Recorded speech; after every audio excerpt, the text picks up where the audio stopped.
Bang, kita baru nak start. Okey, kita dah start dah sekarang. Okey, baik. Assalamualaikum semua. Assalamualaikum warahmatullahi. Okey, hari ini kita akan start sesi diskusi yang seperti yang kita post sebelum ni lah. Kita akan jawab soalan-soalan berdasarkan post kita. So sementara kita tunggu, kita dah ada satu viewer sekarang. InsyaAllah kita akan berkenalan dulu lah dengan panelis kita pada hari ini, iaitu ada 3 orang, Saudara Nazli, Pak Di, Lokman. Jadi sebelum kita nak pergi kepada soalan, jadi kita akan berkenalan dengan, boleh start dengan Pak Di dulu kot. Mungkin boleh ceritakan serba sedikit tentang nama ataupun asal mana, sekarang bekerja dalam bidang apa, dan mungkin sebelum ni belajar dalam bidang apa. Silakan. Okey, bismillahirrahmanirrahim. Assalamualaikum warahmatullahi wabarakatuh. Boleh dengar suara? Boleh dengar? Boleh. Oh. Line dah terputih sikit lah. Kita start dengan Saudara Nazli dulu, boleh tak? Boleh, tak ada hal. Ya, silakan. Okay, baik. Assalamualaikum dan salam sejahtera. Selamat petang. Nama saya Nazli Amri bin Abdul Rahim. Berasal dari orang Pulau Pinang lah. Dan sebelum ni, sekarang ni status bekerja. Saya bekerja sebagai salah seorang staf di Pusat Panggilan, salah sebuah syarikat swasta di Malaysia. Dan sebelum ni dalam bahagian pendidikan saya belajar di Universiti Malaysia Kelantan lah, ijazah sarjana muda degree dalam bahagian sastra.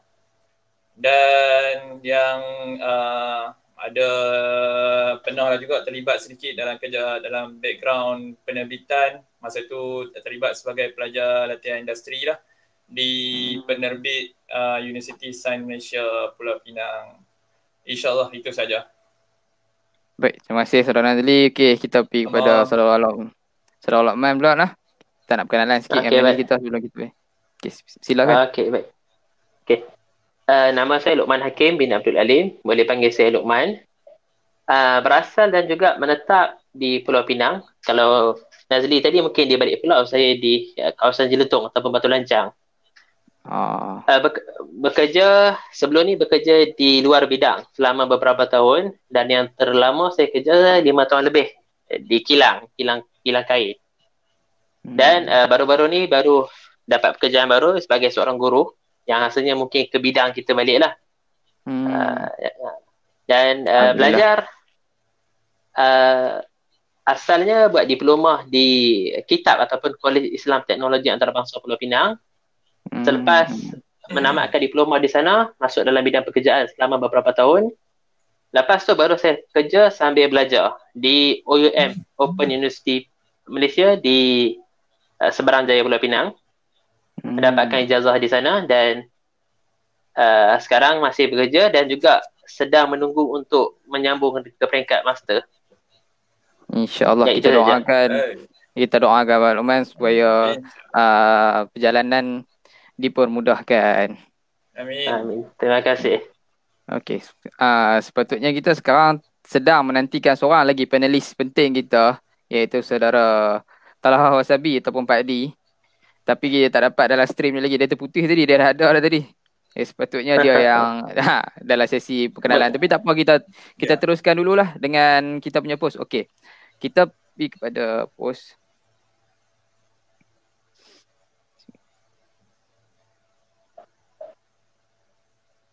Okey. Pada 6 September hari tu, kita ada berkenaan dengan post ni. Semua boleh nampak ke post ni? Jadi kita ada tanya, mohon pandangan apakah isu tentang buku yang boleh dibincangkan. Saya perlukan idea anda. Jadi kat sini kita ada dapat beberapa maklum balas yang kita boleh cuba jawab dalam sesi diskusi kali ni.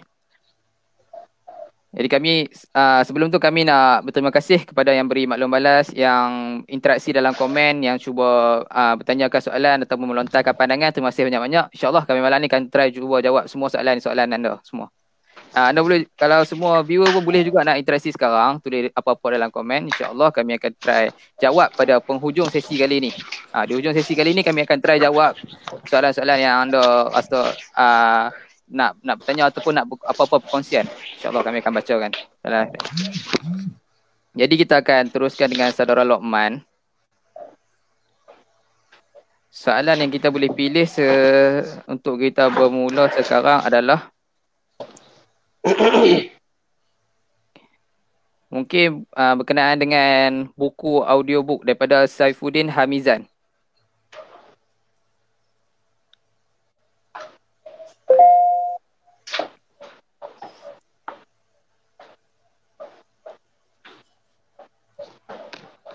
Ya, Saudara Rahman. Ya. Boleh mulakan ke? Kita boleh mulakan. Kita nak start dengan soalan buku audiobook daripada Saifuddin Hamizan. Mungkin Abang Rahman nak jawab kau soalan ni? Tak, skip dulu. Skip dulu. Soalan ni ada soalan lain tentang e-book tu. Soalan yang kita boleh buku audiobook daripada Saifuddin. Okey, tu buku fizikal dengan buku elektronik. Buku fizikal. Okey, daripada Muhammad Faris Boboy. Ya, betul. Baik. Dia persilakan. Okey. Tapi saya rasa saya jawab dua sekali boleh? Sebab dia macam berkaitan je dua-dua tu. Okey. Boleh tak? Tentang audiobook saya tak begitu banyak berpengalaman. Cuma antara buku audiobook yang pertama saya dengar adalah The Alchemist. Yang sebelum tu saya ada baca secara buku fizikal. Dan audio tu saya biasa dengar dalam perjalanan pergi balik ke tempat kerja lah. Kalau kita baca, kita dengar audiobook selepas kita baca tu, dia macam refresh balik apa yang kita dah baca. So kita boleh plot out sini dan sana tentang beberapa benda. Cuma menjadikan audiobook satu-satunya rujukan saya rasa kurang tepat. Sebab kita nak catat dan kita nak tengok halaman dia agak sukar. Sebab dia lebih kepada macam bad night story. Cerita sebelum nak tidur. Cuma kalau nak jadikan dia satu bahan dengaran, ditukarkan daripada mendengar radio dan sebagainya, mungkin lebih sesuai. Kita dapatkan maklumat tentang sesuatu buku daripada sekarang mendengar radio. Baik. Itu secara pandangan ringkas saya lah. Walaupun saya pun baru je baca soalan tu. Okey, baik. Kiranya audio lebih baik lagi lah buku yang orang kata ada tulisan yang tertulis daripada audiobook yang kita kena capture berdasarkan pendengar, orang kata daripada mendengar saja, betul tak? Betul. Boleh insyaAllah. Abang Rahman nak ke soalan yang seterusnya ke? Okey, baik. Soalan kedua tentang ataupun Nazli nak tambah sikit ke pasal audiobook? Boleh. Sila. Okey, baik. Kalau ikut pada pandangan peribadi saya rasa audiobook ni dia ada genre-genre yang kata mengikut kesesuaian lah untuk kita tengok audiobook ni ataupun kita dengar audiobook. Misalnya pada saya lah, kalau kata kita ikut pada jenis-jenis buku, misalnya buku akademik ataupun buku-buku berat, buku falsafah dan sebagainya, saya rasa mungkin agak kurang sesuai. Dan kalau kata audiobook ni lebih asyik macam yang tadi saudara Abang Rahman cakap, dia kata means untuk macam bedtime story, means pada novel-novel berbentuk fiction kemungkinan lebih sesuai. So secara peribadi saya ambil kesimpulan audiobook ni agak terhad lah kalau kata untuk pada mengikut kesesuaian lah pada genre. Betul. Faham. Kalau kita nak bincang pasal fakta, jadi kalau contohlah fakta tu terlalu banyak, bukanlah semua orang boleh nak, orang kata berdasarkan adapt dengan cara mendengar saja, betul tak? Kita kadang ada orang yang perlukan dari segi visual. Bukan semua reader tu boleh capture daripada mendengar saja. Jadi alhamdulillah. Tapi saya rasa benda ni satu pembaharuan yang bagus juga sebenarnya untuk perkembangan terhadap aktiviti perbukuan tu sendirilah. Betul. Dan juga kalau kita semak balik, audiobook ni pun bagus untuk daripada pembaca yang buta penglihatan maksud saya. Jadi kat sini kita dah mudahkan satu medium untuk depa. Untuk depa juga mudah membaca, bukan jadi kita tak ada, sebab kita nak tengok buku-buku daripada braille pun susah, betul tak? Bukan semua buku dicetak dalam tulisan braille. Jadi audiobook ni pun salah satu idea yang baik juga untuk orang kata pengguna-pengguna yang daripada kawan-kawan Tak kita boleh yang kurang upaya penglihatan. Pak Di ada nak tambah sikit pasal audiobook? Secara ringkas lah. Pasal audio lah. Dia mungkin benda tu dia preference lah. Kalau macam orang tu prefer untuk dengar, contohnya long distance travelling, boleh guna audiobook, boleh dengar. Dan dia cuma masalah dia kalau contoh kita miss satu perkataan. Contohnya satu perkataan tu kita macam tak faham, mungkin kita takkan faham terus keseluruhan konteks dekat dalam audiobook tu. Yang tu antara benda yang mungkin aku rasa macam susah sikit dengan audiobook ni. Faham. Maksudnya dari segi percakapan audiobook ni pun penting juga. Betul tak? Jadi bukan semua orang yang boleh nak buat audiobook. Saya saja contoh macam kita duduk cakap utara ni lah. Kita duduk cakap utara tu dia orang daripada orang sana tak faham slang-slang kita apa semua kan. Benda apa dia cakap kan orang tak faham. Benda dia cakap. Duk keriau apa tau. Okey. Duk keriau apa tau. Okey, baik insya-Allah. Okey, insya-Allah kita pergi ke soalan yang seterusnya. Boleh ke tak? Boleh. InsyaAllah boleh. Jadi soalan seterusnya,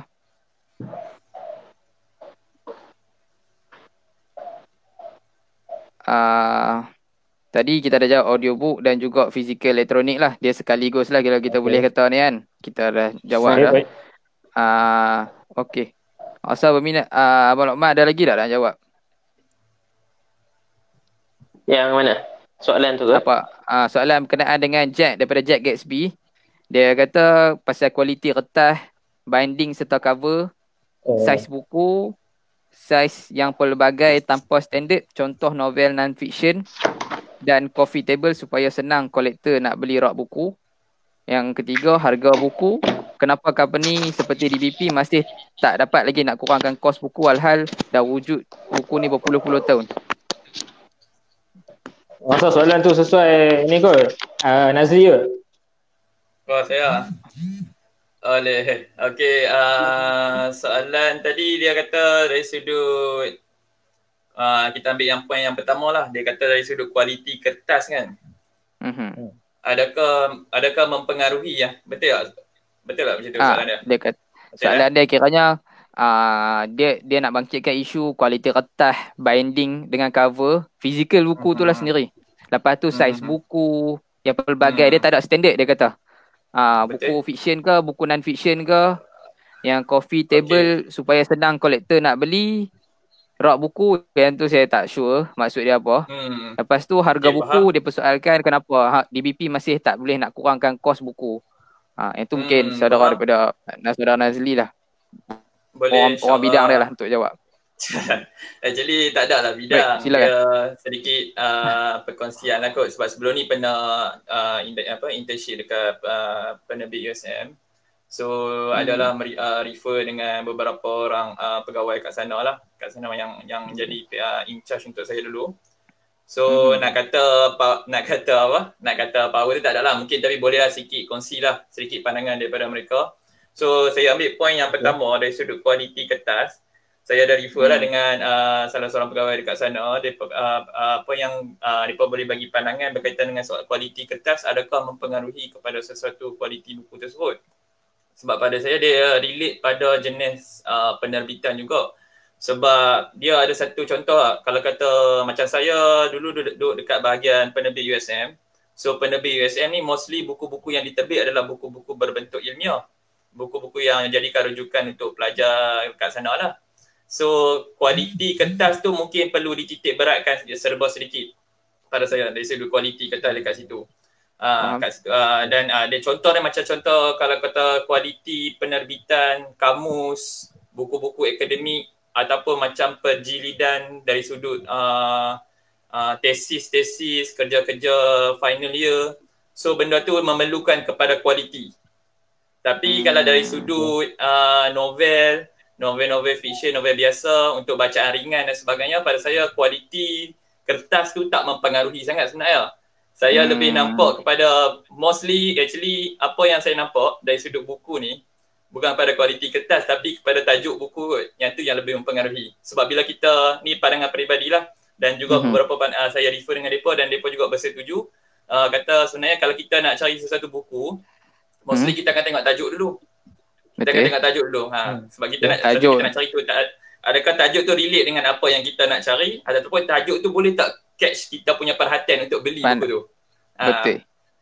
So tajuk buku lebih betul.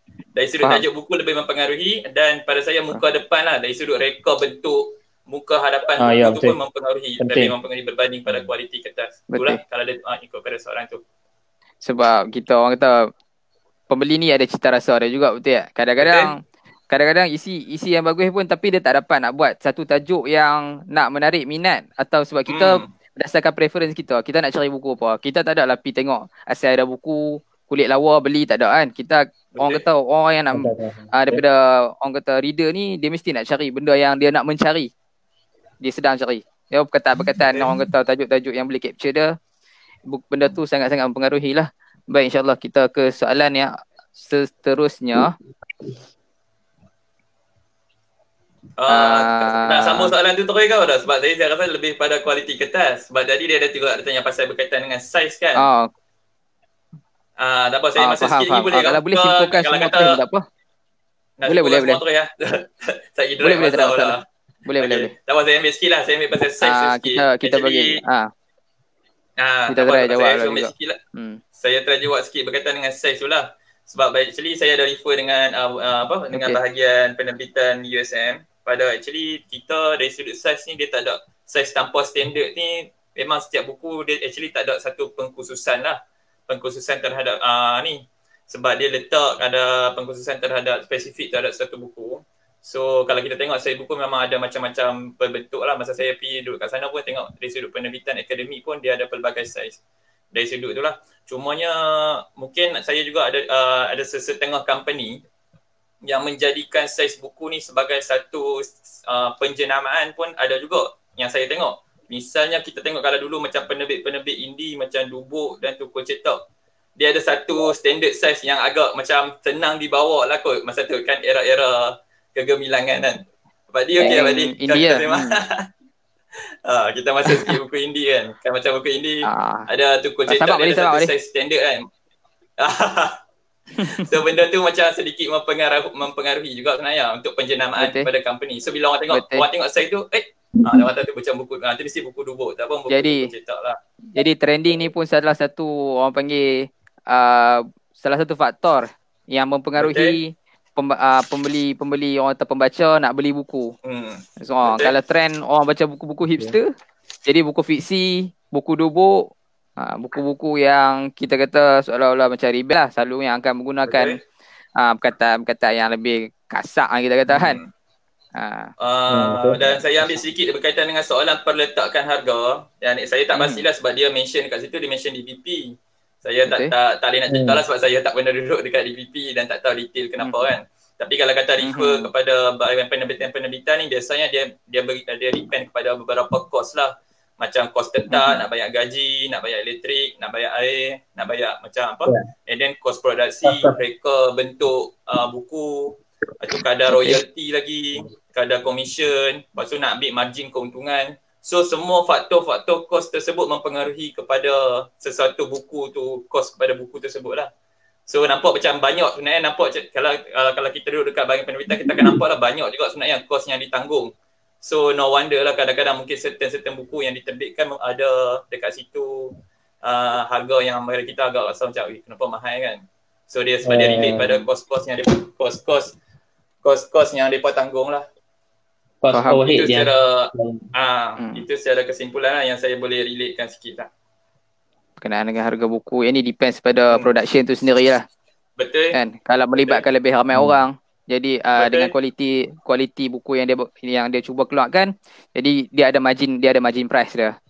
Betul. Mungkin dia cuba nak katakan kat sini kalau buku ada satu standard price, jadi tak salah kalau contoh buku yang ada satu kualiti standard yang taklah orang kata rendah sangat, tapi kulit buku ataupun kertas buku tu tahan untuk kita guna dan harga tu mampu milik. Dia mungkin daripada Jack Gatsby tu kata supaya kadang-kadang kita boleh tengok buku-buku dari segi contoh Telaga Biru ke apa semua kan, dia pun cuba keluar buku-buku kitab-kitab yang orang kata kitab besar, dan kalau kita tengok kulit dia tu fancy daripada orang kata kertas-kertas dia guna pun yang ni cuma kita nak tengok kat sini dari segi keperluan buku tu, sebab buku tu akan kos yang tinggi lah, akan pergi pada orang kata orang susah akan nak dapat buku-buku yang macam tu. Mungkin isi dia baik tapi sebab harga yang tinggi tak dapat dah nak orang kata kita perolehi kan. Jadi insyaAllah kita ke ada lagi Abang Lokman? Satu lagi, sila. royalty yang diminta oleh penulis juga mempengaruhi harga sebuah buku tu.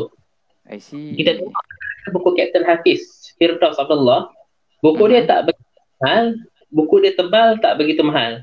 Kebiasaan orang kita jual buku beliau yang dengan harga yang tinggi, sedangkan ada buku lain kadang lebih nipis daripada buku dia, cuma penulis dia tu lebih terkenal, harga dia kadang hampir 2 kali ganda daripada buku Captain Hafiz tu.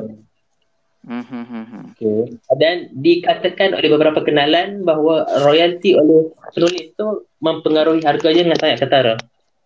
Isu royalty ni yang kita kurang orang kata kenal betul ya. Kita kurang maklum kena isu royalty ni sebab dia lebih kepada isu dalaman. Jadi terima kasih Abang Lokman sebab tambah lagi poin penting. Yang itu antara faktor yang mempengaruhi harga buku lah. Jadi daripada Jack Gatsby. Baik, kita ke soalan yang seterusnya. Saya rasa boleh ke semua? Boleh, sila. Boleh. Okey. Saya tertarik dengan soalan Syazwani Muhammad Nur.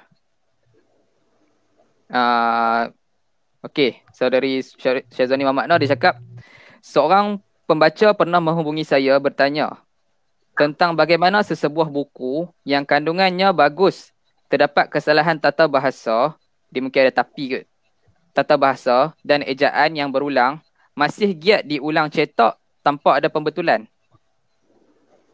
Beliau merupakan ahli akademik dan sangat teliti soal penulisan. Apa pandangan tuan? Dia nak cakap kat sini sepatutnya seorang yang orang kata ada profil yang baik kan, soalan ahli akademik. Buku dia tu kandungan dia tu bagus.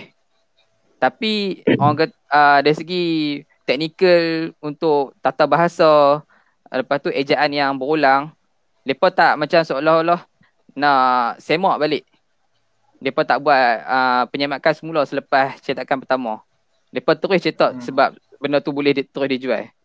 Jadi bagaimana dengan soalan ni? Ada panelis kita yang berminat untuk jawab tak? Boleh kot saya cuba? Boleh, silakan saudara Abang Lokman. Siapa nak jawab? Kalau Nadri nak jawab silakan. Tak apa. Abang Lokman dulu tak apa. Saya sembang banyak hari. Kita open. Kongsi je. Pertama sekali, bukan semua orang menguasai semua bidang. Setengah orang dia menguasai bidang perubatan, tapi dia nak sampaikan mesej tu dia tak pandai. Dia pandai dari segi praktikal, segi teori dia nak sampaikan dia tak pandai. Dan ada juga beberapa tokoh yang mana penulisan mereka tu kita tengok sangat outstanding. Tapi bila mereka berucap, kita kata dia ni baru belajar berucap ke? Sangat, kita kata sangat. Betul. Dia punya tu. Baik. Kemudian kalau mengenai kesalahan ejaan, benda ni berlaku zaman dulu lagi, makhtutat dan sebagainya, kita kata ia juga berlaku dalam beberapa tokoh atau sarjana Islam yang melakukan kesilapan dalam penulisan. Yang penulisan itu kemudian ditahqiq semula ataupun dinilai semula dan didapati bukan perkara itu silap, tapi ejaan penulis itu yang tersilap. Ini kalau dalam ada beberapa cabang ilmu nak macam mana kita nak mencari dia dan ada mencari solusi dia. Dan juga kesalahan bahasa tu mungkin dia ahli akademik yang hebat, cuma dari penggunaan bahasa dia tu dia gunakan bahasa Melayu yang selalu dia guna, bukannya dia guna bahasa Melayu yang diiktiraf oleh Dewan Bahasa dan Pustaka. Yang kedua, betul. Sekarang buku indie tu banyak, buku-buku indie banyak lah macam ni. Buku itu memang benda ni sangat banyak kita baca, kadang-kadang kita tak berminat nak baca sebab bahasa dia tu agak tunggang terbalik. Jadi nak terbit, betul. Pak kata Pak Adi, jadi nak Pak Kul. Dia kalau ikut saya, dia macam dia mostly dekat bahagian penerbit lah yang ni, sebab dia kata at least sebab dalam bahagian penerbit dia ada satu bahagian, ini bahagian editor ataupun editorial. So dekat bahagian editorial ni lah yang sepatutnya akan check, dia ada pembaca proof dia akan check balik dari sudut kualiti. Bila mana penulis tu hantar paper yang akan buat semakan, jadi bila mana dicetak pun masih lagi berlaku kesalahan, so should be benda tu boleh dijadi orang kata ataupun boleh diletakkan blame jugalah kepada bahagian editorial dalam penerbitan. Sama ada dia realize atau tak realize. Kalau kata dia realize, kita tak malah bersangka buruk. Mungkin sometimes nak lakukan buku dan sebagainya kan. Tapi kita tak tahu lah. Tapi boleh dikatakan kat bahagian editorial lah. Tapi in certain case, saya rasa mungkin tak relate, tapi mungkin ada sikit dekat relate. Saya cuba nak bagi sikit pandangan. Contoh yang macam penulis tu seorang sastrawan. So bila mana sastrawan ni bahasa yang digunakan sometimes agak tinggi, dan dia juga sukar nak nak diterjemahkan. So bila mana dia dapat dekat bahagian penerbit, mungkin penerbit tu nak mengelakkan orang kata keaslian daripada penulis. Mungkin satulah nak elakkan keaslian, nak wujudkan vibe asal daripada buku penulis tersebut. So dia rasa tak apa, kita tak tukar perkataan dan sebagainya, kita just go on sahaja. Itu pada mungkin lah in certain case. Tapi dia tadi soalan dia kata relate pada kesalahan tata bahasa kan. So pada saya kalau sastra tu mungkin tak relate sangat. Sebab dia orang sastra should be tata bahasa dia okey lah. Benda tu yang patut dititip. Kalau contoh andai katalah ada kan dari segi ni kan typing error, human error kan. Benda tu sepatutnya diperbetulkan lah. Sebab ini melibatkan credibility, tambah orang sastra pula. Jadi dia tak menitikkan berat tata bahasa. Jadi benda ni sangat-sangat bermasalah lah. Mungkin soalan penerbit buku dia beberapa kos, salah satunya kos pada editor lah. Jadi maksud kat sini boleh jadi penulis tu dah ada effort untuk argue dengan bahagian editorial untuk perbetulkan ataupun semok semula, tapi benda tu tak dibuat. Boleh jadi benda tu tak dibuat dan terus diteruskan. Yang tu antara boleh jadi faktor untuk kita bersangka baik dengan penulis. Yang itulah kalau pandangan saya lah. Pak dia ada apa-apa nak tambah? Kita ada seminit lagi. Kalau macam boleh aku nak tambah sikit, Cak. Sila. Yang pasal satu bahagian editorial tu satu masalah. Mungkin ada setengah-setengah penulis buku yang aku pernah review buku dia. Contoh buku Ben Sali ke ataupun buku Ben Sali tu tajuk Malcolm X. Yang ni di bawah Republic Buku. Dan satu lagi contoh macam buku Camelot 1 dan Camelot 2 yang pasal kayu Wesker kan. Kira yang Camelot ni dia mungkin penulis dia tak ada editor yang berwibawa. Lepas tu bila macam dia publish, kira memang publish dengan spelling error apa semua macam-macam lah ada dalam tu. Dan memang betul lah macam mana yang Allah betul pula. Dekat point dia. Sampai ke ayat dia betul tak? Dia efek Pak D tu terlalu keras dengan dia punya signal. Keras. Kan? Keras dan melawan. Tak apa, kita tunggu Pak D akan masuk semula, tapi kita akan teruskan dengan sesi soalan yang seterusnya kot. Asalnya noh. Boleh.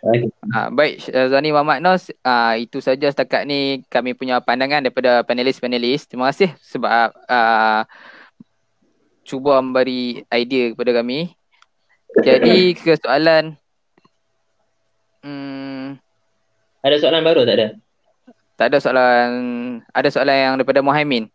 Jadi soalan daripada saudara Abdul Muhaimin Suhaimi. Beliau tanyakan, relevankah genre fiksi untuk kematangan ilmu, emosi, fizikal dan psikologikal? Fiksi ni maksudnya fiction lah. Yang saya boleh rasa bukan fiksi orang kata penerbit fiksi tu. Dia genre fiction untuk kematangan ilmu, emosi, fizikal dan psikologikal. Okay, kita nak ambil soalan tu dulu kah? Boleh. Okey. Dipersilakan. Saudara Abang Lokman dulu nak jawab boleh? Boleh. Atau nak ozom ke? Kita want to use. Okey, silakan. Sila. Okey, buku memang terbagi pada dua, fiction dan non-fiction. Kemudian buku fiction apakah dia boleh membantu dari segi pengetahuan kita, emosi dan juga daya ilmu kita? Saya kata sebahagian buku. Begitu juga dengan sebahagian novel yang kelihatan macam fiction, tapi dalam dia ada menceritakan tentang undang-undang di dalam mahkamah. Contoh novel Rahsia Perindu. Dalamnya ada ceritakan beberapa pengetahuan tentang perubatan, ubat untuk sakit psiko, kemudian ada juga cerita tentang beberapa ilmu baru dalam dunia sakit mental ni. Selain daripada tu, dia juga memperkatakan kita tentang beberapa kanun-kanun keseksaan yang wujud serta bagaimana sesebuah proses penghakiman itu berlaku, yang mana kita boleh ambil maklumat, input serta kisah yang dalam cerita tu sebagai membantu emosi kita dalamnya. Sebagai ringkas jawapan saya. Okey, untuk maklumat Pak Adi. Sila. Aku add lah, tak apa. Yang mana yang dah terlepas tu lepas, baby. Tak ada masalah. Sila. Okey, kalau macam buku fiction, kita kena tengok juga. Kena tengok siapa yang tulis dan kita kena tengok dia punya tajuk tu tentang apa. Macam sebelum ni, aku dah baca satu buku Fiction 302. Fiction 302 ni dia memang letak dalam tu penyiasatan, lepas tu section sekian-sekian, kanun kesiasaan dan sebagainya. Dan benda tu memang, kalau kita tengok, kita boleh belajar something lah tentang undang-undang. Dan pada masa yang sama, dia letak juga info tentang perawatan kepada orang sakit mental tu. Dan satu hal lagi, seorang penulis yang lain, kalau kita tengok Hilal Ashraf, penulisan dia tu dia ada tulis pasal contoh tentang agama sudah semestinya, dan satu lagi dia tulis pasal macam info tentang sains dan sebagainya. Benda-benda tu bila info tu info real, orang baca bukannya sekadar orang baca untuk seronok, orang baca dan orang belajar daripada benda tu. So kita boleh jadikan buku-buku fiction ni sebagai buku untuk kita belajar, tambah ilmu dan sebagainya. Bukannya kita tolak terus semua fiction, tapi diakui ada fiction yang jenis merapu ke dan sebagainya. Yang tu kita tak boleh nak buat apa lah. Mungkin kita kena ubah balik industri ni supaya hasilkan lagi banyak buku yang bermanfaat. Mungkin yang tu yang aku boleh cakap sekarang, insya-Allah. Tambah sikit ke ni? Sila. Sila Loman, sila. Salah satu medium, bukan satu-satunya, kita boleh gunakan dia sebagai buku bacaan santai. Sebab orang yang selalu kritis bacaan kritis ni, buku dia selalu buku berat. Jadi dia boleh ambil untuk break time sikit baca buku ringan, yang juga ringan itu memberi manfaat juga. Itu tambah sikit je. Okey, baik. Terima kasih. Saudara Nazri nak tambah lagi?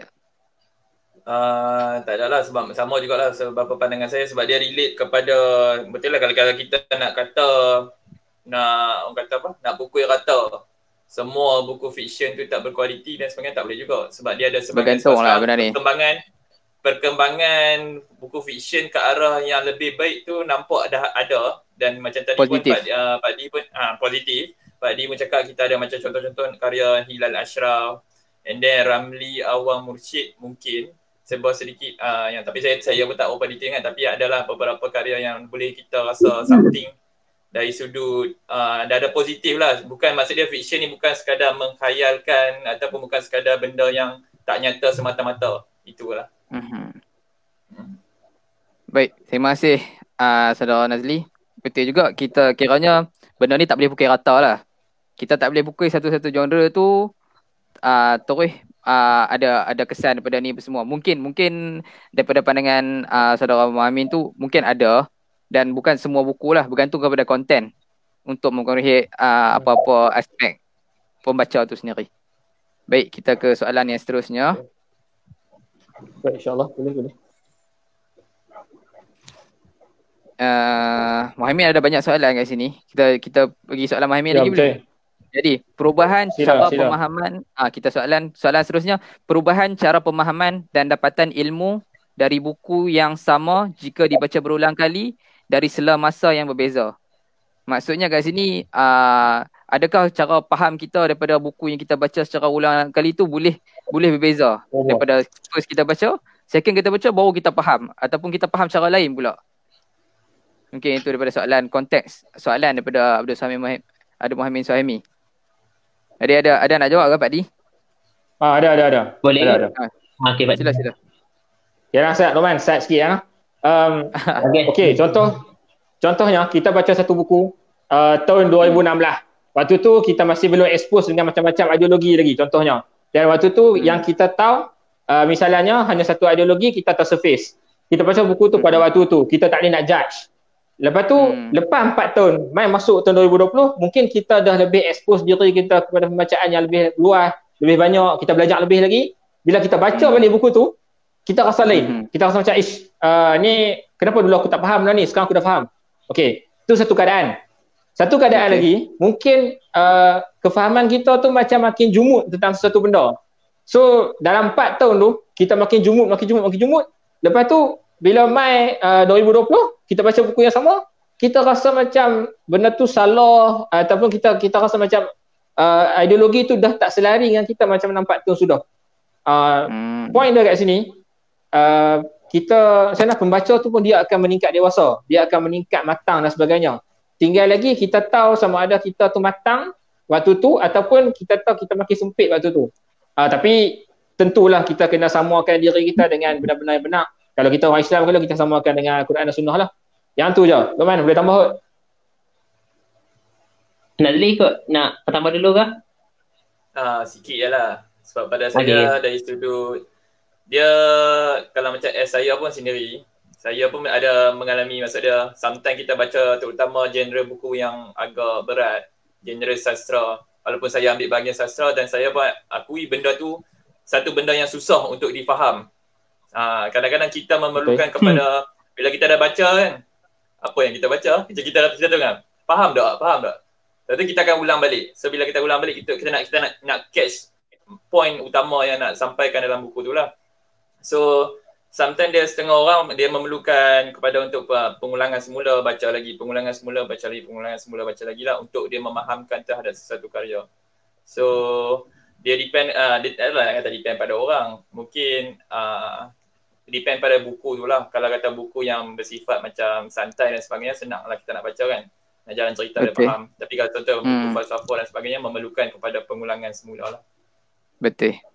Buku-buku falsafah ni kita nak faham pun secara exposekan diri kita daripada bidang-bidang pemahaman pasal falsafah lah.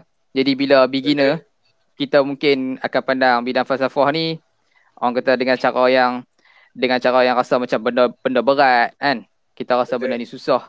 Tapi bila dah lama kita akan faham bahawa falsafah ni sebenarnya satu orang kata kalau ikut timeline tu dia adalah untuk improve daripada tahun ke tahun untuk kita faham pasal diri kita dan pasal alam ni lah. Baik, kita ke soalan seterusnya. Terima kasih Abdul Muhammad. Soalan seterusnya, soalan daripada Abdul Muhammad lagi. Perubahan pemilihan genre buku seiring perubahan dengan peringkat usia dan kematangan intelek. Soalan ni soalan yang baiklah bagi saya. Jadi kiranya taste ataupun cita rasa reader ataupun pembaca dia akan seiring dengan peringkat usia dan kematangan intelek. Apa komen daripada panelis kita? Oh, bunyi apa tu?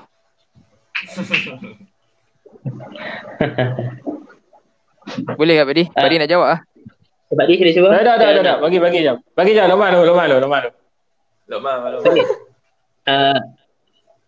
Awal sekali kita setuju bahawa pembacaan tu akan berubah daripada kematangan usia kita. Mungkin budak-budak mungkin lebih suka buku macam komik dan sebagainya.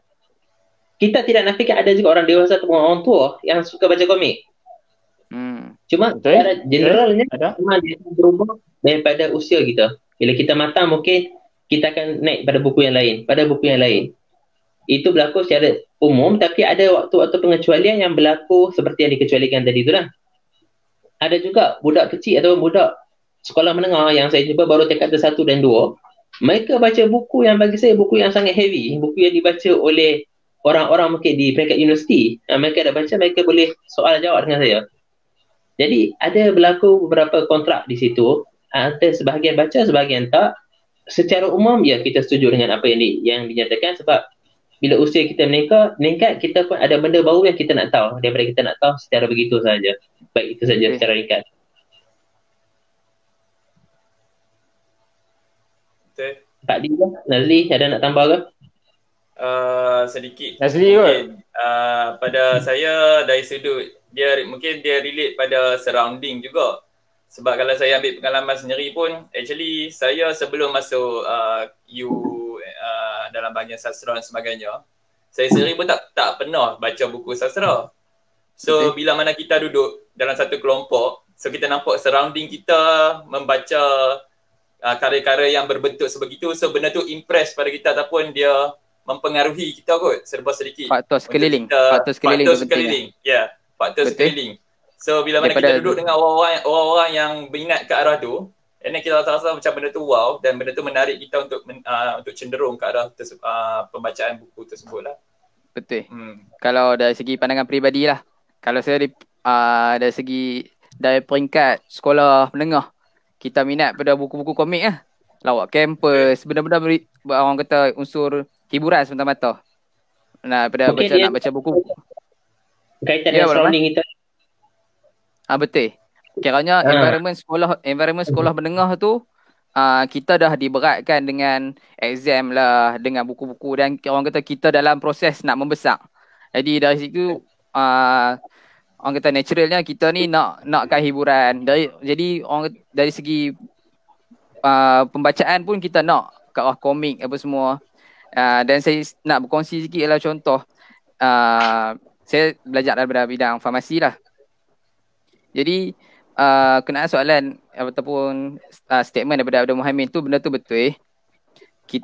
Kalau saya dulu minat dengan buku-buku yang teori konspirasi.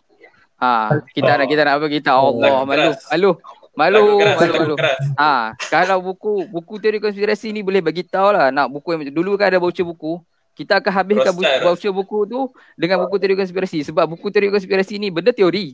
Kan? Kita pula daripada kecil dimomok-momokkan dengan benda-benda yang orang kata Dajjal nak mai apa semua. Jadi kita berminat nak tahu. Jadi buku-buku teori konspirasi ni berkenaan dengan anti-vaksin apa semua. Penulis daripada Rothschild, Jerry Digray, Illuminati. Pasal anti-vaksin, even seorang farmasis sendiri pun sebelum belajar pasal farmasis, seorang anti-vaksin. Dan nak berkata benda ni mempengaruhi betul daripada segi kematangan faktor usia, faktor orang kata sekeliling itu sendiri, environment kita, teknologi, kefahaman kita, bidang yang kita belajar. Benda tu mempengaruhi. Ya, Pak Rahman, sila. Setuju. Okey, Raja, pembacaan buku yang dibaca sebelum ni yang kata anti vaksin, dibaca semula selepas belajar farmasi akan menghasilkan perbezaan pandangan. Betul. Ya. Kiranya kat sini kita akan rasa yang okey, sekarang ni kita dah dapat exposure yang buku yang kita rasa sebenarnya dulu kita kagum ataupun kita percaya. Sekarang kita dah ada satu bukti pula yang kemudiannya yang buku kita baca ataupun kita percaya sebelum ni adalah satu benda yang bukan fakta, satu teori semata-mata. Dia tak boleh nak dibuktikan apa-apa pun. Melainkan sekadar orang kata semuanya segala tuduhan adalah. Alamak, padi dah hilang. Sekarang ni kalau dah baca tu macam wait, what? Gitu. Sekarang ni tengah sedih lah. Buku-buku tu nak let go pun tak tahu nak buat apa. Mungkin akan buat pameran lah. Kita akan buat pameran. Baik, insyaAllah. Siapa-siapa yang minat tu boleh baca, tapi jangan percayalah. Baca boleh betul. Tak baca boleh. Baca tak ada masalah. Baca ni kita boleh tahu berkenaan dengan anti-vaksin ni apa yang sebenarnya mereka nak momok-momokkan, apa sebenarnya mereka nak orang-orang percaya dengan penulis tu, apa yang nak pembaca percaya dengan dia. Macam tu lah dengan teori-teori mereka. Baik, terima kasih Abdul Muhaimin. Seterusnya Abdul Muhaimin ada tanya juga, percanggahan sudut pandang daripada dua buku yang berbeza, cabaran menemukan titik harmoni antara dua filsuf. Dia bagi macam spesifik pula. Kiranya kita ada macam mana cabaran untuk kita nak cari titik ataupun nak mengharmonikan antara dua filsuf tu. Biasalah filsuf daripada satu zaman ke satu zaman,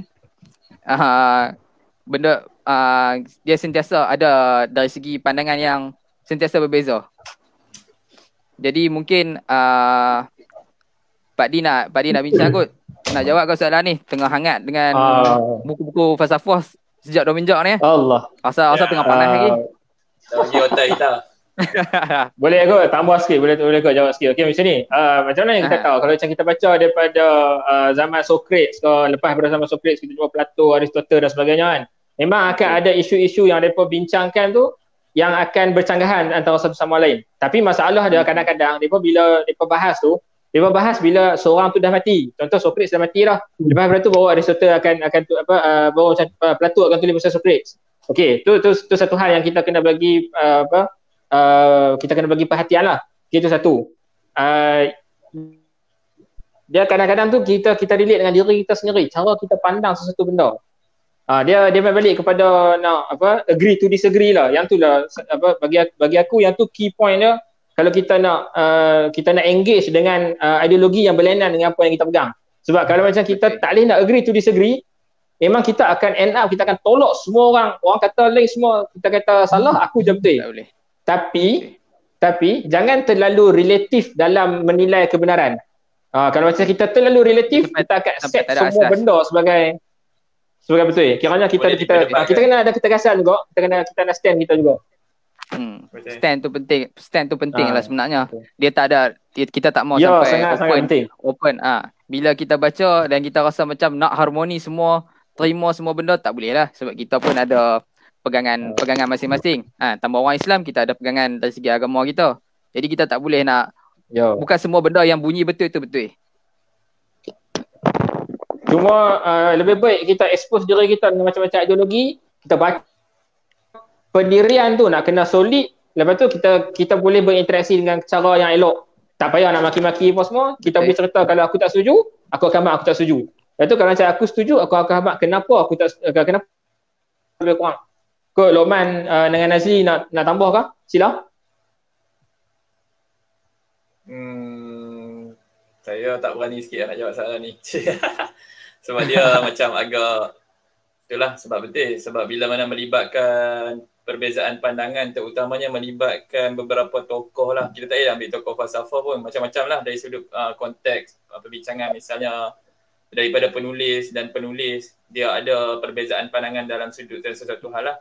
Tadi dan saya pun ambil kesimpulan yang sama juga. Yang penting kita stand pada satu-satu pendirian lah.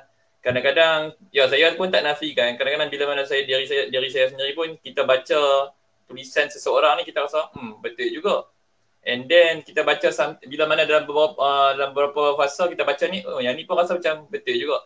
So benda tu nak kata tak adalah tak salah, tapi benda tu bagus juga untuk kita more pada analyse balik benda tu lah. So kita janganlah kata ambil terima benda tu semata-mata. So jadikan perbezaan pandangan tu sebagai satu proses kepada kita nak belajar lah daripada mereka. Ambil poin-poin tu untuk proses kita analyse sendiri.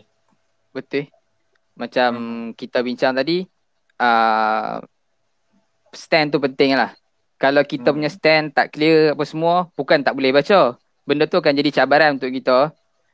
Bila kita nak menemukan, macam soalan tadi, kita nak temukan titik-titik harmoni tu, ada masalah. Sebab dua-duanya kita dengar macam sama. Dua-dua pun dengar macam betul. Macam soalan daripada filsuf lah. Dua-dua pun dengar macam betul. Tapi kita nak stand kita tu kena solid dan betul. Kena clear dulu.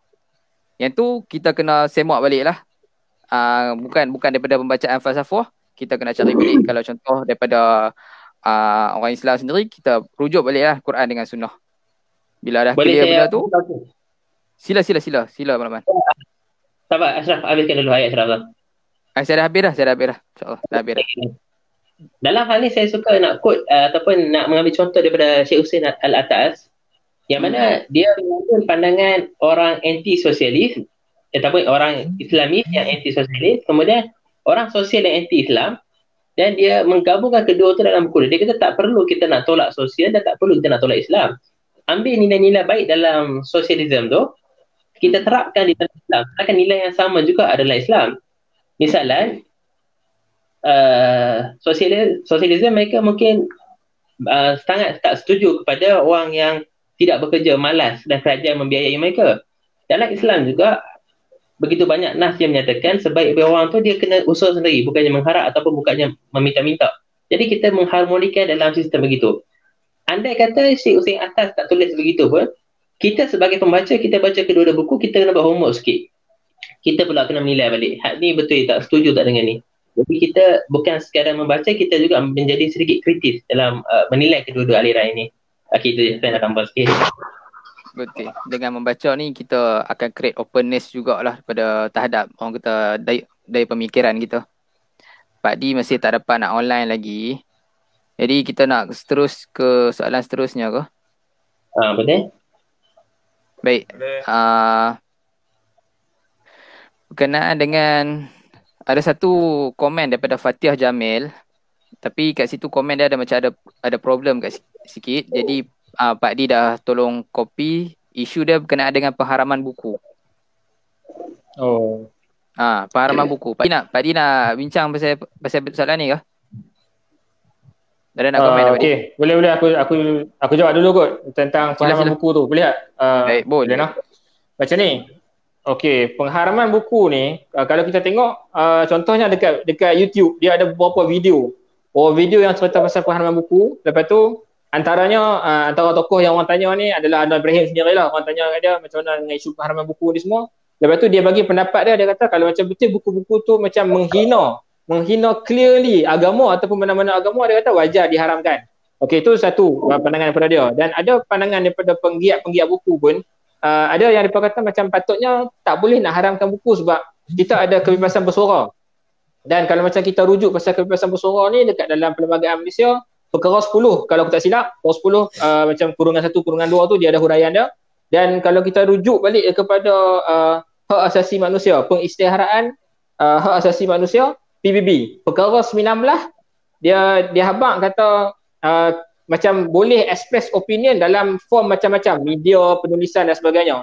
Jadi ada yang mempertikaikan kenapa kita kena buat pengharaman buku padahal kita ada freedom of expression, kita ada freedom of speech dan sebagainya. Cuma sekarang ni dia berbalik kepada kita sebab dekat Malaysia dia ada bidang kuasa bawah KDN kot, Kementerian Dalam Negeri. Dia ada bidang kuasa yang membolehkan Kementerian Dalam Negeri mengharamkan mana-mana buku. Cuma bila aku rujuk balik dengan seorang ustaz, aku tanya kat dia macam mana dengan isu pengharaman buku ni, dia kata dia pengharaman buku ni dia akan bawa manfaat. Andai kata kalau kita haramkan buku tu akan tenggelam. Tapi kalau macam kita haramkan buku tu lagi orang nak baca. Bila dia kata buku ni haram lah, dia pun nak pergi cari lagi. Hak tu bahaya. Dia akan jadi macam backfire balik. Cuma conclusionnya pada pandangan aku secara peribadi, kita tengok balik perlu ke tak kalau betul-betul benda tu macam memang menggugat keamanan negara. Misalnya buku yang pasal jatah negara tu memang menghina, clearly memang menghina. Tak apa, haramkan, tak ada masalah. Cuma haramkan, lepas tu panggil penulis dia tu main cerita kenapa dia buat macam ni, justify dulu, lepas tu kita bagi tahu kita nak haramkan atas sebab apa. Kalau contohnya buku yang pasal contoh buku Kasim Ahmad, hadis satu penilaian semula dan sebagainya, buku macam tu kira-kira kita boleh haramkan, tapi panggil sembang dulu, bagi tahu salah dekat mana, bincang, ataupun lebih molek keluarkan satu buku lawan balik. Maksudnya ada buku orang yang lawan balik buat buku tu, kiranya explain balik benda tu. Macam rasanya budaya tu lebih sihat lagi lah. Yang tu je. Baik, saya setuju dengan yang tadi kata tu. Yang kedua tu, yang pertama kita setuju kalau buku tu betul-betul menjejaskan keharmonian yang lebih meluas, kita haramkan. Cuma kita benarkan buku tu ada untuk ada penulis-penulis yang datang selepasnya yang boleh menilai balik dan menjawab balik secara ilmiah. Saya rasa itu nampak lebih akademik daripada kita hanya mengharamkan.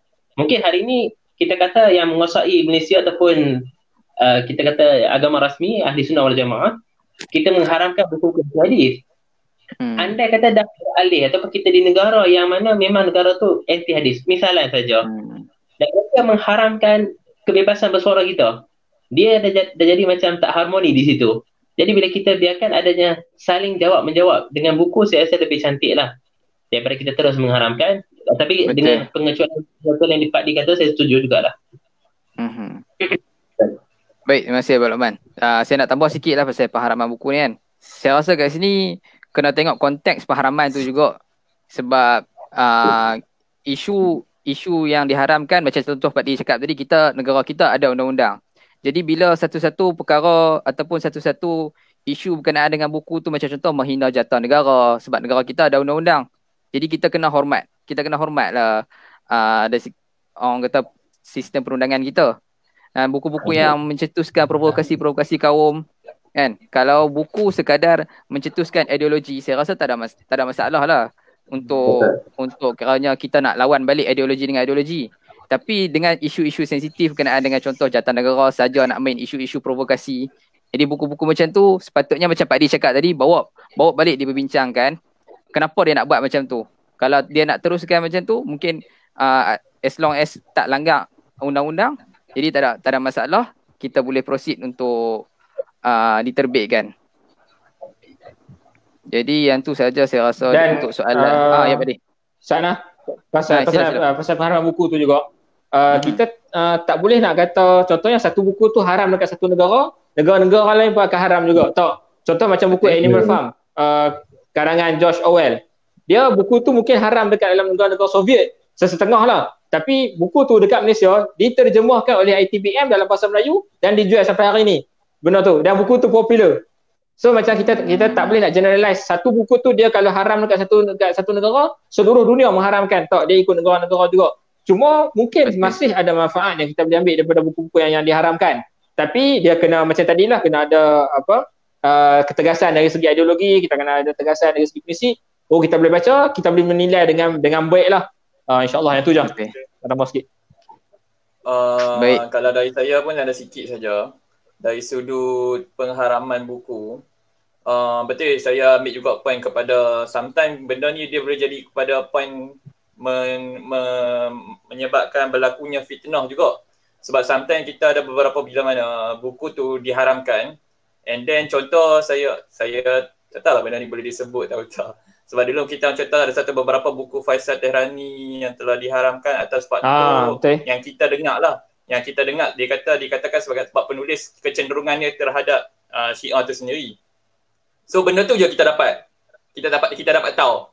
Sebab dia kata, tapi betul ke benda tu sejauh mana adil ke betul? Sejauh mana kecenderungan terhadap Syiah tu sendiri dalam buku tersebut? Sebab orang tak baca. So bila mana benda tu jadi statement dan keluar bila orang dah viral sebagainya, orang kata ni sebab dia Syiah.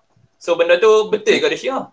Kalau benda tu tak betul, tak rasa kita berdosa kita dah telah menjatuhkan fitnah terhadap penulis lah. Saya bukan nak backup Tuan Faisal Tehrani. So kalau benda tu macam saya ambil poin-poin Pak D tadi, kalau benda tu betul dah diharamkan, clearkan baliklah kenapa dia diharamkan, relate dekat mana poin, mana yang salah. So kita clear benda jadi tu betul tak jadi benda tu fitnah. Betul. Jadi nak mengharamkan ni pun kita tak boleh simply bawa keluar sekadar satu statement. Dari side perundangan yang nak mengharamkan buku, kena bagi justifikasi jelas dekat part mana yang menyebabkan sesuatu buku ni diharamkan. Bukan dia sekadar yang pasal Faisal Tehrani tu. Dia yang pasal Faisal Tehrani tu, kalau macam tak silap baca dekat satu artikel dekat Malaysian Insight, dia mungkin KDN panggil kot. Kalau tak silap lah kena baca balik dekat artikel tu. KDN panggil dia untuk justify kenapa dia tulis sekian. Lepas tu dekat dalam artikel tu cerita yang dia refuse untuk main. Tapi tak sure betul ke tak lah sebab Malaysia Insight kan. Wallahualam lah betul ke tak kan. Tu setakat yang aku kaji lah. So jadi kat sini clear jugalah benda tu. Public, dari segi orang kata public untuk kita nak clear dengan side perundangan tu pun ada masalah kat sini. Jadi kita pun tak mau lah ada isu bila satu-satu benda tu biar public nampak clear lah isu satu-satu masalah ni, supaya tak ada lah jadi satu fitnah pula dekat penulis, betul tak? Penulis, betul. Jadi kita pun tak mau nak fitnah daripada side undang-undang yang lepas ni semua bila ada isu sikit tak kena nak haramkan yang tu lah. Kalau lepa boleh justify yang lepa dah panggil tapi dah penulis tak mau mai, kita pun tak boleh nak buat apa, macam tu lah. Nak buat macam mana? Jadi kena ada dari side dua-dua side kena ada clarification lah. Betul. Setuju. Selain tu soalan lagi. Tadi Hafiz Naim agaknya kalau buku tu haram sebab menghina jatuh negara tu macam mana? Agak menjawab soalan lah Hafiz Naim. Satu lagi, penulis bernama Rasul Dahri daripada Singapura. Buku dia diharamkan di Indonesia dan sejauh pengetahuan saya, beliau tak pernah dipanggil untuk menjelaskan kenapa buku beliau diharamkan. Walaupun masih boleh didapatkan di beberapa kedai lah. Jadi kat situ ada isu sikit lah. Kat sini kita boleh simpulkan, kena ada public clarification lah kat situ untuk tentang isu pengharaman. Kalau nak diharamkan atas sebab apa, Dan kalau nak teruskan Kena pengharaman, settle dulu. kenapa juga? Betul. Ya. Baik, yang tu saja kita dapat simpulkan. Jadi, kita rasanya kita dah go through semua soalan. Saya pergi sekali lagi lah. Audiobook, okey. Rasanya kita dah pergi ke semua soalan. Ada soalan lah, Cak? Ada soalan lah. Daripada NZ Azrin. Jadi NZ Azrin ni, dia kata kurang ulasan buku yang objektif, kebanyakan lebih kepada promote buku atau one side ulasan atau hanya summary. Pembeli tertipu selalu. Kurang discussion buku, dan kalau ada pun discussion tu adalah daripada perspektif host ataupun penulis buku. Tiada persoalan yang boleh dibangkitkan untuk dikaji bersama. Lack of critical thinking skills. Dia nak kata kat sini yang bila ada sesuatu, rasanya mungkin medium-medium macam book sejen kot. Kita boleh bagi contoh yang kita ada promote buku, ataupun bila ada apa-apa ulasan buku tu dia jadi one side ulasan. Dia nak kata ada kurang lah perspektif daripada both side. Jadi kat situ kita dah kurang critical thinking untuk agree to disagree. Yang tu lah rasanya. Mungkin boleh jemput dia sebagai seorang panelis kita kot. Seorang panelis kita untuk nak bedah buku yang kita kalau kita try lamar dia in the next coming live stream, kita try lah saudara NZ Azrin. Kalau Pak D ke apa yang buat bedah buku, memang dia akan bedah betul, dia akan cerita tentang kekurangan buku tu, tak dia itu bergantung lah, sebab NZ Azrin ni dia tak sebut pasal book surgeon, dia just kata dari segi sekarang ni lah. Kalau kita tengok reality dia umum. Realiti sekarang ni pun kalau kita boleh tengok, bila nak buat apa-apa review, memang betul lah lebih kepada promote buku, kalau kita lebih kepada marketing. Dan kalau contoh kita boleh tengok satu pertandingan pasal video buku Selangor Membaca. Kat situ banyak mereka buat pertandingan untuk review buku. Dan kalau kita tengok kat sini daripada video-video yang disertai, lebih kepada review ringan sajalah, macam apa yang dicakapkan kat sini. Dan kalau contoh dia bukan untuk satu benda yang kita nak bagi satu point yang kita nak disagree dengan penulis supaya kita nak, orang kata, nak harmonikan lagi. Mungkin Pak Di nak tambah ataupun nak komen tu Ada nak cakap sikit ke. Okay, macam ni, kita kena tengok beberapa perspektif lah. Yang pertama, contohnya penulis, dia macam sounds illogical kalau macam seorang penulis tu dia tulis buku dia, lepas tu dia nak abang kata buku aku ni buruk misalnya. Dia macam illogical. Okay. Tapi sebab apa? Contoh buku tu dia baru tulis, dia akan rasa macam buku tu baby dia. Dia akan rasa macam buku aku ni perfect. Macam tu. So macam aku tak berapa nak salahkan penulis buku. Dan yang aku cuba nak salahkan sekarang ni, orang yang buat review tu review bias. Aku setujulah dengan apa yang penanya soalan tu kata. Contohnya Azrin, NZ Azrin cakap, dia kata macam review yang bias, dan review tu macam menipu, seolah-olah menipu kepada pembaca. Pembaca dia rasa macam buku ni wow. Bila dia baca-baca macam dia tahu buku ni hampir macam tak ada apa misalnya. Okey. Benda ni sebenarnya dia ada yang paling aku tak suka, yang paling aku benci lah. Sesetengah penjual buku yang dia manipulasi. Dia manipulasi review-review buku ni, dia ambil, dia minta orang tulis kat dia review-review buku, dan dia ambil review buku tu yang tulis benda-benda positif tu, dia post. Lepas tu dia kata kalau macam ada buku yang terjual hasil hang punya review, hang akan dapat percentage dan sebagainya. Benda tu macam integrity tu tak berapa kena lah. Ya, big scale punya scam bagi aku lah. Lepas tu, okay, satu benda lagi. Bagi aku, solusi kepada benda ni, satu, kita tak boleh nak salahkan penulis secara sepenuhnya. Kita tak boleh nak salahkan juga orang yang menjual buku, sebab nak berniaga mesti nak kena promote ke orang. Cuma jangan berniaga cara tipu lah. Okay, dan sekarang ni solusi dia yang pada pendapat aku, solusi dia sekarang ni adalah kita perkasakan book review ataupun book reviewer, ataupun sekarang ni ada booktuber dan sebagainya. Booktuber kena fokus buat review buku yang sangat-sangat baik, lepas tu kena seimbang, pro kontra dan sebagainya.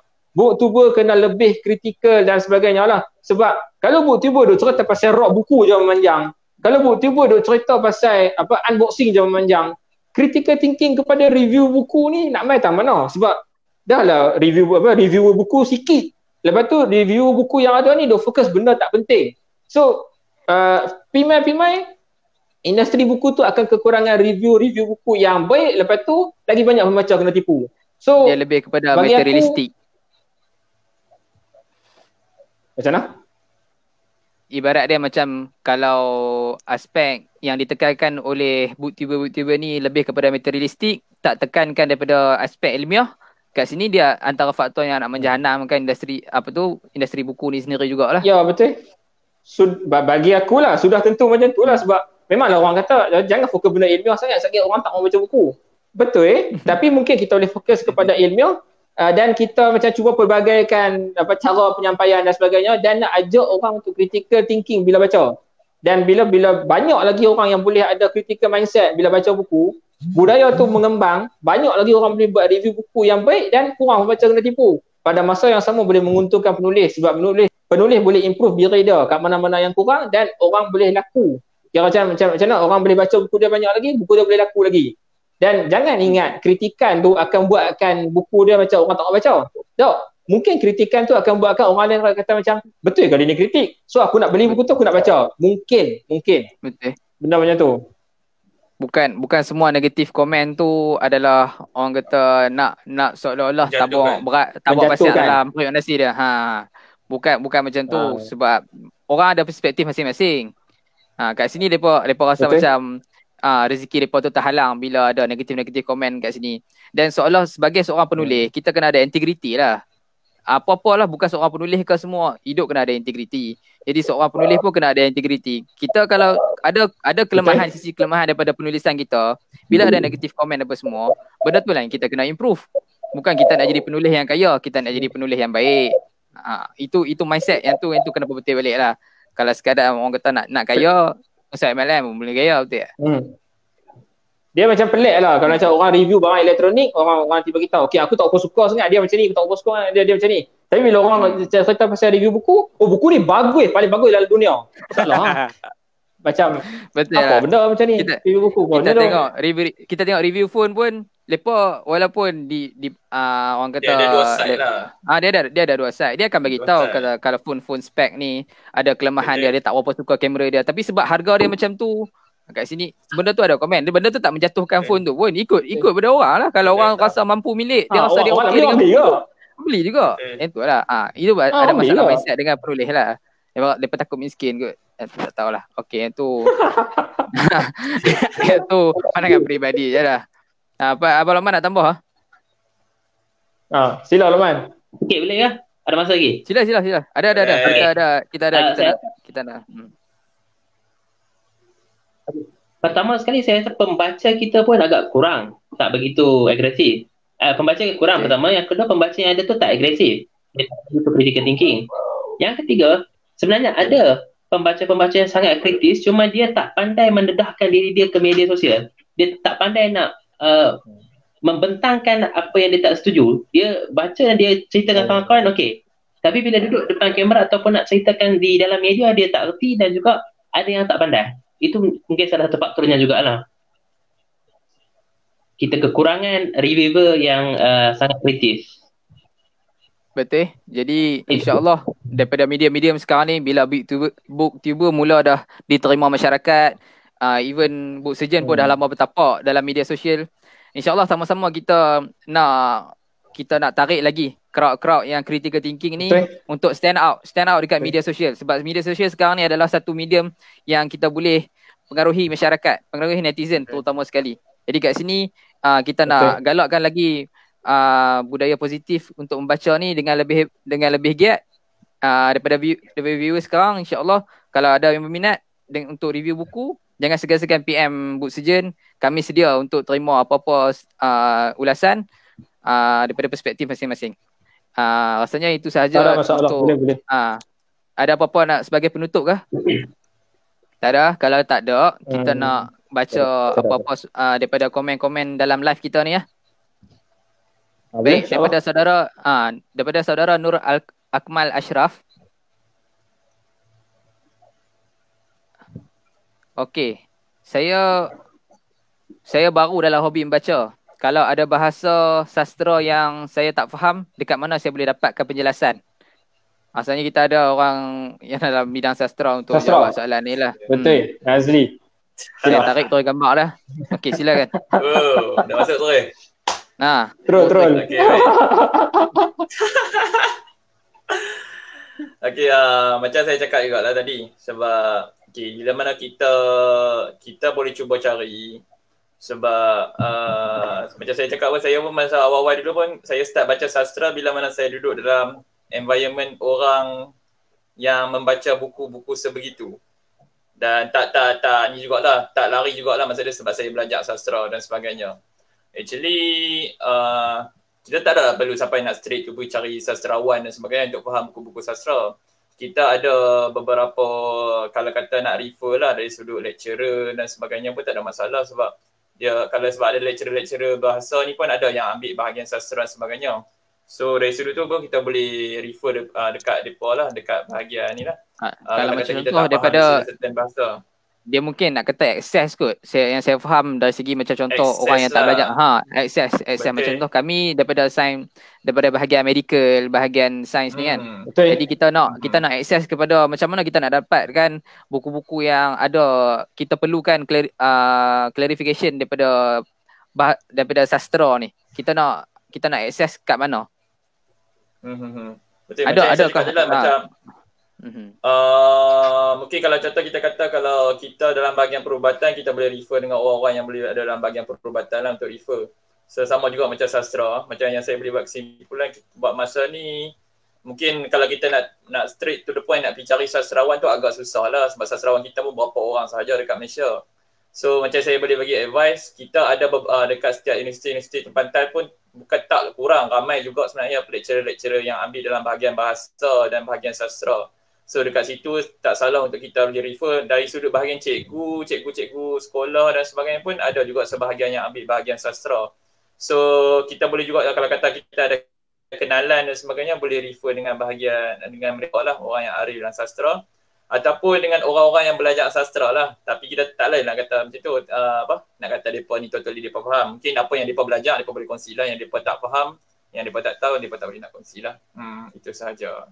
Baik, kiranya akses yang termudah adalah kalau kita ada kenalan lah. Yang sebaik-baiknya kita ada kenalan. Kenalan ni lebih mudah untuk kita refer bahagian-bahagian ni. Cuma dari segi media sosial untuk kita dapatkan bahagian penerangan pasal sastra ni, setakat ni rasanya tak pastilah, melainkan DBP untuk perkataan-perkataan kamus. Kalau dari sudut saya kenalan FB saya nampak ada mostly certain kita ada saya ada masuk dalam satu grup sastra, tak ingat apa tajuk penuh dia. So dekat situ ada mengumpulkan beberapa pembaca-pembaca ataupun orang yang ambil dalam bahagian sastra. Misalnya Dr. Fat Razi, saya tak salah saya. Dr. Fat Razi ada salah satu dia create satu grup, saya tak ingat tajuk dia grup, tapi ada relate dengan sastra. Mungkin kalau ni boleh jugalah, itu salah satu point untuk akses masuk untuk kita ceburi ataupun nak lebih dekat dengan bahagian sastra itu sendiri. Menarik. Kalau boleh saudara Nazli try dapatkan nama grup tersebut, dan kita akan share dalam posting FB dalam masa yang terdekat insya-Allah. Baik, terima kasih Nur Akmal Ashraf. Tadi dia ada komen juga.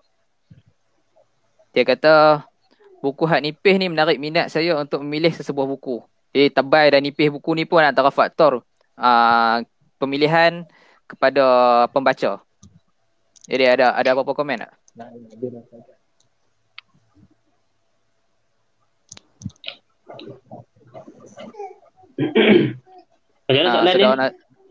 Soalan dia, buku nipis ni dia lebih menarik minat kiranya reader untuk baca buku. Contoh kira macam kadang-kadang beginner lah, kita instead of kita nak try buku-buku yang tebal, sebab konsep baca ni kita tahu bila kita baca kita nak try nak bagi habis. Kalau kita baca sekerat-sekerat kita tak dapat overall point daripada penulis tu, betul tak? Jadi kita nak membaca ni pun adalah satu ujian yang getir lah. untuk kita start, untuk kita habiskan buku. Jadi pemilihan hak nipis tu lebih menarik lah untuk orang kata buku-buku book reader beginner ni. Ya, Abang Lokman ada nak komen ke? Ada sikit lah kalau nak komen. Sebenarnya dia ketebalan saiz buku mempengaruhi pembaca dan juga level pembaca tersebut lah. Tengah orang dia macam buku nipis ni, dia kata kalau ringkasan, dia kata ada banyak benda yang dia tak puas kalau dia baca. Dia memang memerlukan buku yang tebal. Ada banyak benda dia nak rujuk, dia nak tahu secara detail. Kalau dalam agama, ada seorang imam bernama Al-Imam Abu Isa Ash-Shatibi, meninggal pada tahun 790 Hijrah kalau tak salah saya. Dia ada tulis sebuah buku Al-I'tisam, tebal buku tu. Buku tu ringkaskan oleh orang lain, dia jadi buku yang nipis dalam sikit. Asalnya lebih 1000 muka surat, dia jadi sekitar 190 muka surat, tak sampai 200. Setuju. Dan dikatakan beberapa penulis selepasnya, dia kata aku lebih suka membaca ringkasan daripada buku asalnya, dia kata, sebab asal tu punya detail dia datangkan. Tapi kalau tanya saya untuk beginner, saya kata yang ringkasan sesuai.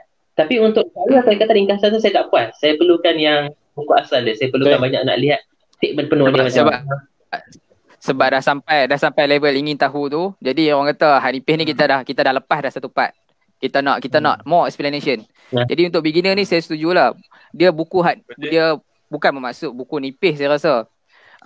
Kadang-kadang konten buku tu penting. Konten buku tu penting. Tapi memang daripada fizikal kita nampak tebal, of course kita akan rasa macam, weh tebal ni. Dia ada satu rasa macam, weh boleh habis kan ni. Tapi bukan semua buku tebal. Bukan semua buku tebal tu berat, bukan semua buku nipis tu ringan. Jadi macam contoh buku pasal falsafah. Macam Pak Di yang tengah baca buku Plato, Socrates, dia nipis sebab dia memang untuk ringkasan. Tapi buku tu sangat-sangatlah berat untuk kita yang bukan dalam bidang falsafah ni untuk mula membaca. Ini bergantung kepada orang kata buku tu sendiri. Berkenaan kandungan buku tu sendiri. Rasa boleh dapat macam aku tambah sikit ya. Mungkin hang boleh try cari buku DBP karangan Syahnan Ahmad kot. Ke macam sastrawan lah. Tajuk dah sampah. Buku tu nipis je. Hang try baca tu. Have fun. Bukan mencabar ada. Seakan mencabar. Okey, yang tu daripada Nur Akmal Ashraf lah. Saya scroll lagi lah.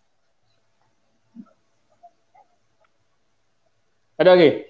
Ada lagi. Okey. Dia juga, beliau Nur Akmal Ashraf ni juga, dia kata saya rasa berat bila nak baca buku falsafah sebab susah faham.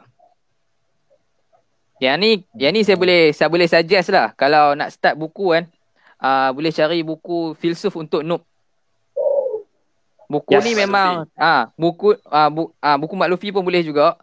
Buku Mak Luffy. Betul. Kalau yang saya dah baca, buku filsuf untuk noob, tulisan dia memang sangat-sangat santai. Dia bukan orang kata karangan untuk bagi yang penting kan tata bahasa apa semua, sebab yang tu memang rojak. Bahasa dia guna memang rojak.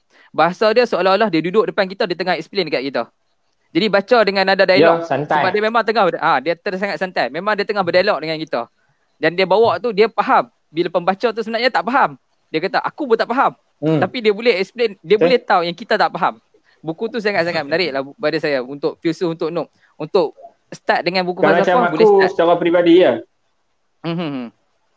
Kalau macam aku secara peribadi, aku memang start dengan filsuf untuk noob. Lepas tu aku baca buku kisah 25 filsuf yang Mak Luffy tulis. Lepas daripada tu baru pelan-pelan aku merangkak dengan buku ITBM yang ada 10 set tu. Betul. Dan mungkin ultimately aku akan baca buku ITBM yang dia tulis sejarah falsafah kot. Yang tu yang buku tebal. Nala memang. Tu. Aku tak tahu lah aku boleh habis ke tak, tapi pelan-pelan dia step by step. Satu lagi sebab orang filsuf ni dia bercakap dia pelik. Dia boleh. Lepas tu satu lagi terjemahan. Dia terjemah daripada bahasa Inggeris. Mungkin bahasa Inggeris tu kalau kita baca kita akan lebih faham. Tapi masalah dia bila kita baca buku terjemahan bahasa Melayu, dia punya belik tu dia simpul tu. Dia jam. Betul. Kadang-kadang jadi macam tu lah. So memang nak kena refer pada orang yang lebih pandai bahasa dan sebagainya lah. Cara kesimpulan dia, kalau nak cari buku-buku falsafah ni memang kena step by step. Dia ibarat dia nak cari buku biar ada ringkasan. Dia bukan daripada satu buku ada satu ringkasan. Dia ada ringkasan daripada ringkasan, ada ringkasan daripada ringkasan lagi. Falsafah ni satu benda yang berat lah. Betul. Satu cabang sangat luas. Kita cari yang mana yang okey yang kami boleh suggest. Pelan-pelan kayu. Buku yang kami boleh suggest khusus untuk noob lah. Kalau nak try baca. Daripada Dayang apa? Tak ingat lah. Dayang Sifar, penulis dah. Okey. Kemudian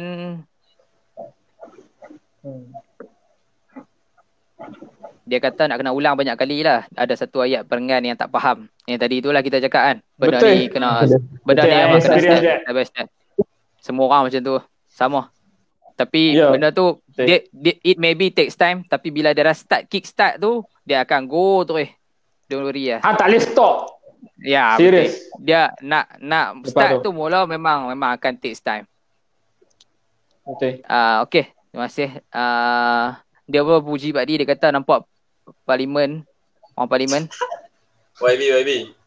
YB. Geram internet macam sampah. Okey. Minta maaf kalau kasar. Muhammad Yazid Syahrudin dia kata trend review bias ni macam dah lama dipraktik oleh YouTubers tempatan dalam negara, marketing base. Benda tu dia kata memang marketing lah. Betul lah, kami pun setuju benda tu. Benda yang kami dah bincang tadi. And then dia pun kata juga pada pendapat saya mungkin juga pembaca yang buat review membaca buku secara tak kritikal dan unbiased. Hanya membaca untuk bersetuju dan macam tadilah. Kita kata tadi yang macam kata bila buku ni betul lah penulis tulis, betul lah macam ni. Penulis ni tulis macam ni. So kita tak ada kadang-kadang tu discussion. Dia kadang-kadang tu macam contoh, kita dapat buku daripada seorang tokoh yang kita sanjung. Oh, nama ni nama besar. So bila kita baca tu kita macam takkan kot penulis ni, takkan kot orang yang aku sanjung ni macam dia akan tulis benda salah dan siapa aku untuk kritik. Tak. Betul. Tak. Jangan ada mindset tu. Tolong jangan ada mindset tu. Dia ada term dia. Takkanlah dia ni buat salah kot. Dia win. Nail it. Takkanlah. Itu ada masalah. Takkanlah. Habis. Baik, terima kasih Saudara Nazli. Dia kata lagi untuk first time ni dia bagi pujian pada panelis lah. Dia kata penjelasan saudara semua ni mudah untuk diterima. Terima kasih Saudara Nazli. Alhamdulillah. Okey. Sekarang Yazid Syahrudin. Sekarang ni saya jinak-jinak dengan buku-buku konservatif daripada The Patriots Asia. Adakah Book Surgeon ada rancangan ke depan untuk bedah buku-buku ideologi berhaluan kanan? Macam ni teringin juga nak dengar ulasan daripada Book Surgeon. Wow. Ini atau benda yang unik, komen yang unik lah. Atau komen yang unik juga lah. Besar tau. InsyaAllah. Nak aku jawab. Sila. Macam ni, aku beli dah buku Dunia Tanpa Tembok. Aku beli buku yang pasal One Piece yang keluaran Patriot. Cuma aku tak dan baca lagi. InsyaAllah dalam masa dekat doa-doakan aku ada 28 jam dalam satu hari aku try baca buku Patriot. Dan kita akan bedah sama-sama insyaAllah. Dan kalau tak silap Nazli minat yang Aiman Rasdan Wong tulis Dunia Tanpa Tembok tu. Dia ada nombor 1 dengan nombor 2. Rasa Nazli dah baca ke? Saya dah baca hak 1, hak 2 tak dah habis lagi. Dah separuh. Dah keluar version hak 3 tak beli lagi. Tapi dari situ tu Aiman Rasdan Wong sebab dia memang orang yang ahli dalam bahagian geopolitik. So tapi betul lah macam kita kata lah, semua poin-poin itu boleh dianalisa balik, boleh dibaca balik lah. Dan kena refer juga dengan orang lain. Takkanlah kita nak bersetuju dengan dia seorang saja. Ramai lagi orang lain yang ambil bahagian geopolitik dan sebagainya. Baik. Terima kasih kepada Muhammad Yazid. Kita try. Daripada Book Surgeon, Book Surgeon kita try. Sebab buku tu dah ada. Reader pun ada. Cuma nak perhabis ke. Lepas ni yang ke depan dalam perancangan insyaAllah akan dipertimbangkan. Yang tu saja daripada komen-komen yang saya rasa untuk kita dapat komen lah. Tak ada apa-apa dah kot. Itu saja daripada sesi diskusi kali ini. Kita dah live selama 1 jam 24 minit. Terima kasih kepada viewer-viewer yang setia daripada awal sampai habis, daripada tengah sampai habis ataupun daripada hujung-hujung ni. InsyaAllah bila dah habis broadcast ni, boleh tengok balik daripada start berkenaan dengan apa sesi diskusi kali ni, berkenaan dengan ideologi, pengharaman dan penambahbaikan. Jadi segala kekurangan kami minta maaf dari segi aspek teknikal ataupun kekangan masa dan juga isi kandungan kami yang tak memuaskan hati viewer. Apa-apa komen sila letak dalam ni, dalam live ni ataupun PM pun tak ada masalah. Kami sedia terima, kami akan improve insya-Allah. Dari semasa ke semasa kami akan perbaiki. Teruskan support Book Surgeon, analyze, scrutinize, criticize. Baik, terima kasih. Ada apa-apa lagi tak? Tak ada. Settle. Tak ada lah. Kalau Okey. Assalamualaikum.